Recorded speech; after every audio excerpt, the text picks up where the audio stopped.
Good morning again, kids. Yes, you get me again on my morning commute. I actually live in the East Mountains of Albuquerque, and I work downtown, but I don't like taking the freeway because people in this city seem to not understand what turn signals are for.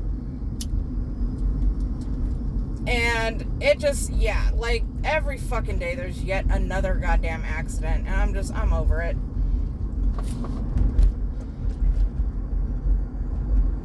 And to be honest, it only adds about 10 more minutes to my commute, so like where's the detriment? I get up at fucking stupid o'clock anyway.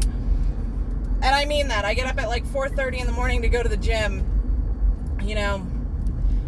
And it really just means I have to cut a little bit of time off of my morning, routine, or hustle a little bit, just to get out the door on time so that I can make it to work on time. But so the last time that I made a video, we discussed, one of the things that I believe that leads to wrongful convictions and really just creates an imbalance in the system anyway, and that's journalism and that's journalists, and, being more concerned about their fucking career than they are about, the American public's right to the truth. So today I wanted to discuss something else that I am of the firm belief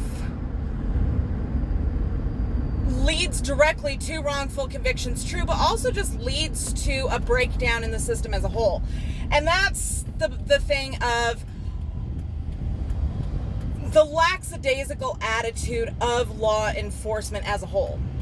And the reason why this is such an issue is because law enforcement in and of itself is an extremely unique profession. In no other profession, except for maybe the military, and I can't speak to that because I've never been in the military, so I don't know how that structure really goes. I'm a military brat. I'm a military ex-wife, but I don't actually know how the military structure is structured, and I don't know how all of that goes, but I do know how law enforcement is structured, and I do know how it is supposed to do its job. Kind of one of the fucking things that comes along with getting a whole ass degree in this shit is knowing not only what they're supposed to do, but how they're supposed to execute it. And that is so important. And I think a lot of people got lost on that with some of my videos on the Avery Dassey case. The warrant video specifically seemed to really confuse a lot of people because of the, I was harping on the lack of the notary stamp on the warrant. Now, here's what you guys need to understand. Okay.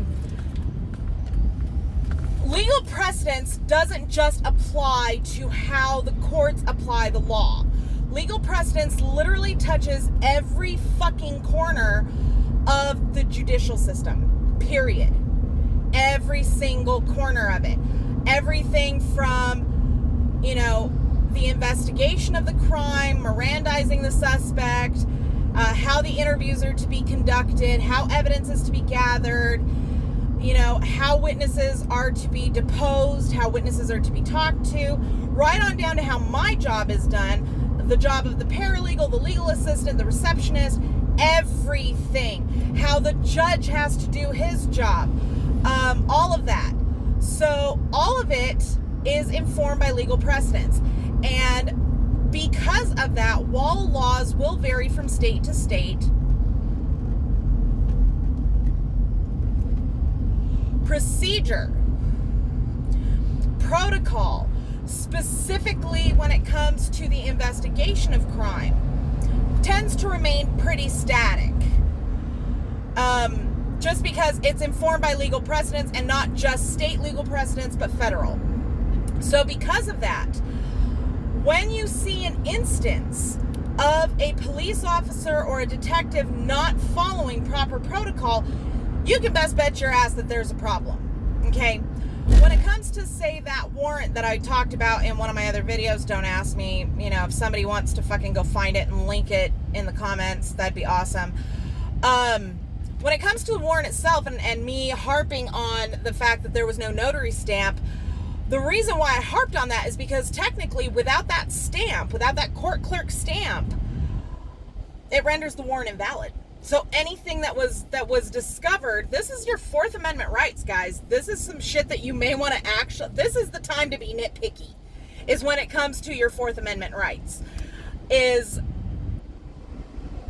when it comes to that stamp, because the warrant wasn't properly produced, it renders that warrant invalid. And anything discovered during the search that was under the auspices of that warrant is rendered the fruit of the poisonous tree. And that is actually the legal terminology on that. So, you know, when it comes to how, and I don't know what the fuck happened with that warrant. I don't know why nobody fucking made a big deal about that stamp before me. But when it comes to law enforcement and it comes to how crimes are investigated, this is why, okay? The number one principle that Americans hold the most dear to our heart, or at least we should, and in recent years, Lord knows that it hasn't exactly been in evidence, is our personal individual freedom, okay? There is a reason why the standard of evidence for civil cases is much lower than the standard of evidence for criminal cases. And the reason why is that because in civil cases, 9 times out of 10, the only thing on the line is somebody's bank account. You know, woohoo, bank account, money. Although, you know, considering the fucking capitalist shithole that we live in these days, I'm surprised that they haven't upped that standard of evidence just because money seems to be the fucking god in this country. But anyway, I digress. So in civil litigation, the standard of evidence is to a preponderance of the evidence, okay? What this means is that if there is a 51% chance that one side is correct and only a 49% chance that the other side is correct, if there is a 51% chance that one side is correct, you must find in favor of that side. Okay? That's it. That is all of it. All right?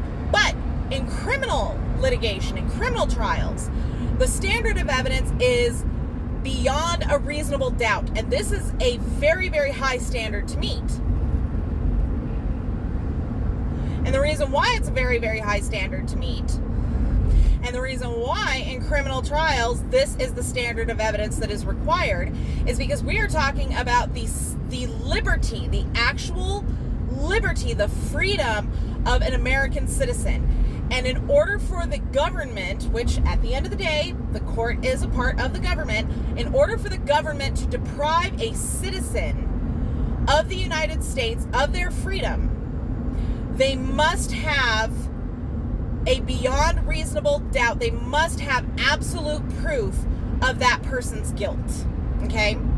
So because the standard of evidence sits at beyond a reasonable doubt, one would think that this means that in order for someone to secure a conviction against a private citizen, that the cops, the police, and the district attorney's office would have to do their jobs extremely rigorously in order to meet that standard of evidence. And in theory, you would be correct. However, this is in theory. Not always so in practice, unfortunately. And this becomes the issue here, is this sort of confirmation bias, the societal confirmation bias of like, well, the cops arrested him, so he must have done something. Listen, kids, I'm a criminal defense paralegal, all right? And beyond that, and then, you know, you hear that word, you hear paralegal, and you think, oh, she's just a paralegal. You know, what do? They push papers. They maintain files. No, bitch. No. In order to do my job effectively, I have to be very good at investigation techniques. I have to be able to sift through those case files, much like I did on all of my videos, and find the holes. That's my job.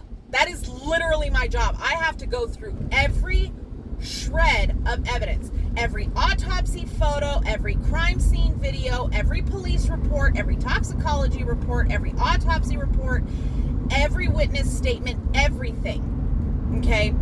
And when you do this enough, you start to see the holes. And then, you know, when you literally studied this shit, you spot the holes a lot fucking faster. Okay? So being a paralegal, and being a paralegal that specializes in forensics and in investigative procedure, this makes me invaluable to my attorneys because I can see things that they may not know. Because again, a lot of people don't understand that attorneys don't always know every fucking corner of the law. All right? They don't know every corner of the law. They don't know every corner of police procedure. They don't know these things. This is where the paralegal comes in. Okay? No fucking human brain can hold that much information and call it up instantaneously. So because this is true, this is what I do. You know, I'm the second set of eyes that you want on a case, on especially your case if you're the defendant, right? So while police and the DA's office should technically be doing their jobs rigorously, why would you people wholeheartedly trust any other group of people, especially a group of people that holds such power? Okay, I don't know exactly where the quote comes from. It's a very famous quote. Everybody fucking knows it, but it's absolute power corrupts absolutely. And this is a truth as old as time itself. All right, you give a person even this much fucking power, and suddenly,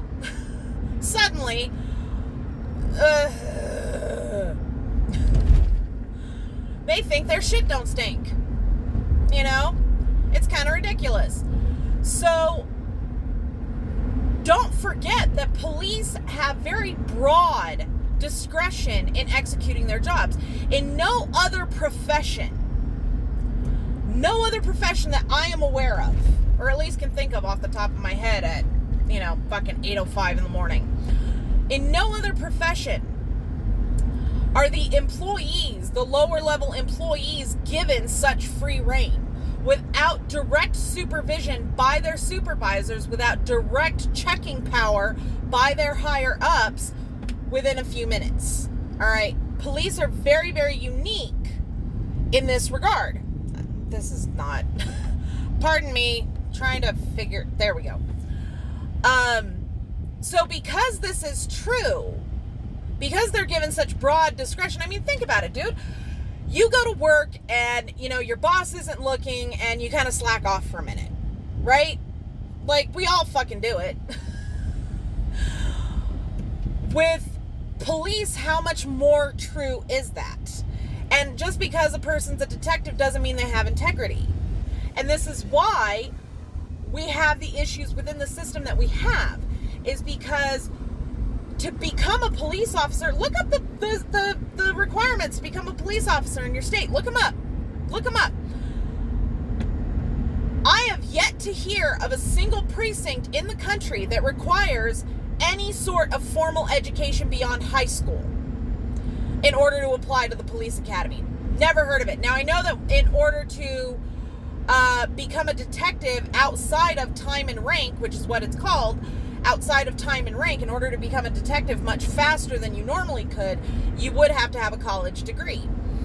But even then, it's not a requirement to become a detective. You just have to put the time and rank, whatever that fucking time is for the individual departments, in order to become a detective. Okay, so we have got severely undereducated people running our police forces. And this is a problem. This is the kind of shit where you want them educated. You want them to have sat in a fucking classroom. Okay? Yes, perhaps I'm a little biased because I have a fucking degree. But in no other profession where literally life and death is on the line every second of every day. Think about it. Actually put yourself in that position. You are a police officer with a gun, a badge, and powers of arrest. Because you have a gun and powers of arrest, you literally hold the population's lives, collective lives, in the palm of your hand the entire time you're on shift. Okay? In no other profession where you have that much responsibility are you allowed to hold that much responsibility with very few qualifications.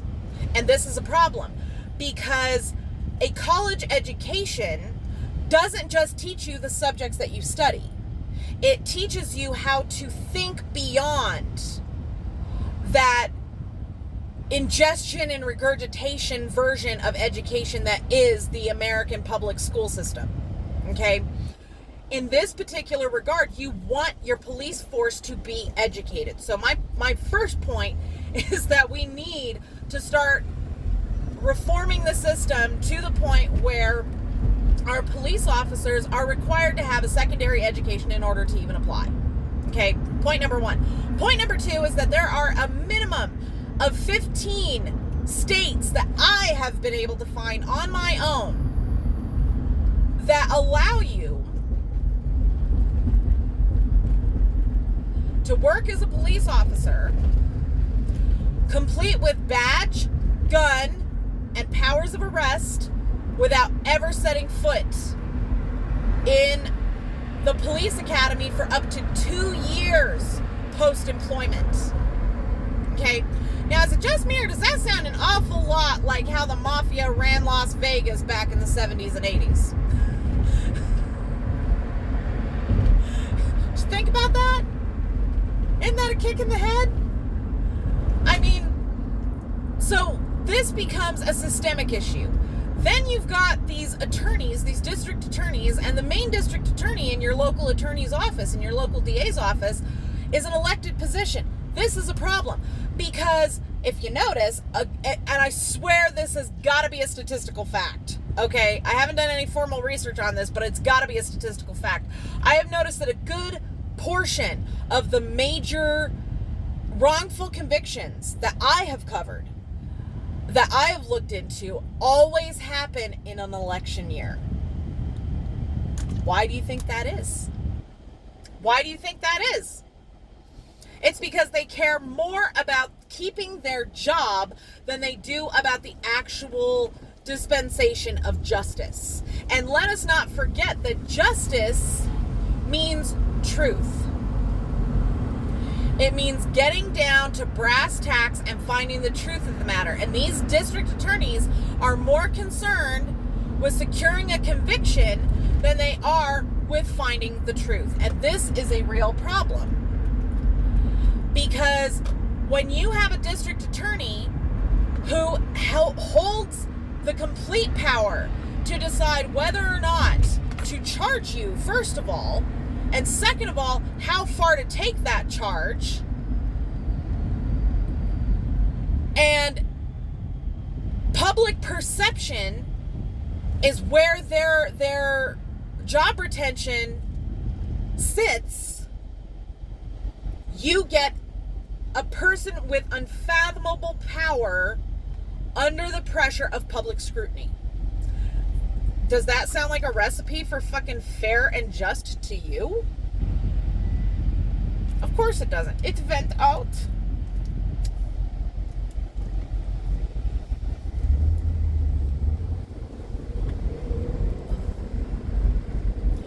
And the fact that the DA's office doesn't only have such broad reach to deprive you of your liberty, but also has damn near unlimited spending power.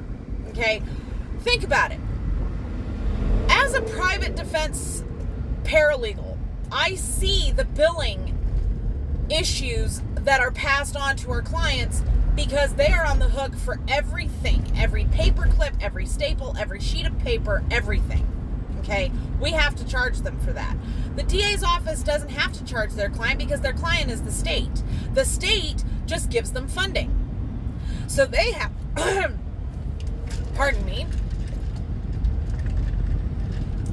they have unlimited spending power to hire experts, to hire investigators, to all of the things. No private defendant can match that kind of firepower unless you're O.J. Simpson. So, what is a private, normative defendant to do when facing off against that Goliath? This is the question that you have to ask yourself, folks. And true, this is like one lousy, not even 20-minute video. Maybe it's a little over. I don't know. But at the end of the day, I hope that I have at least reached you in regards to beginning to understand the Golgothan that private citizens face when they are charged with a crime. And again, we're just talking the big ones. We're not talking the little ones. We're not talking the small potatoes bullshit. Okay? We are talking strictly the big stuff. And that becomes an issue in and of itself because a good portion of private citizens are often wrongfully convicted, and usually they take plea deals for such situations like a DUI. In fact, I happen to know that in the course of a DUI, you know, even if you disclose to the police officer, you know, yes, I have a medical condition that could preclude me from taking the SFSTs, which are the field sobriety tests, standardized field sobriety tests. Even if you disclose that, they don't give a shit. You know, either they don't administer the field sobriety tests to you, in which case your liberty, your freedom from all of this sits at whether or not you blow a proper thing, or they give you the field sobriety test anyway and you fail it because of this medical condition, and you're still charged. You know, you're still out $1,500, $2,000, $3,000 for an attorney to fight a charge that you never should have been charged to begin with. Okay? And most police officers, they don't give a shit. They don't give a shit. They become so jaded and they've heard every excuse in the book that even if you tell them that you have this medical condition, they don't care. They don't care. They think that you're lying. You know, it becomes a systemic issue, and then we, the private citizenry, have to make the decision of whether or not this is something that we really want to be happening within our communities. And again, all of this talking head bullshit does exactly nothing if you, the viewers, don't hold your public officials accountable. And this is why I'm making these series. This is why I'm doing the podcast, is because an informed population sees the holes and wants to do something about it, or at the very least, wants their public officials to explain that shit. Okay? All right. I am at the office. It is time to go to work. I love you all very, very much. Thank you very much for watching. Don't forget to subscribe to me here on YouTube. Don't forget to follow me on, well, I'm not on Twitter anymore, so you're just going to have to find me on Threads. And if you boogie on over to TikTok, you can find me as Mama Phoenix herself.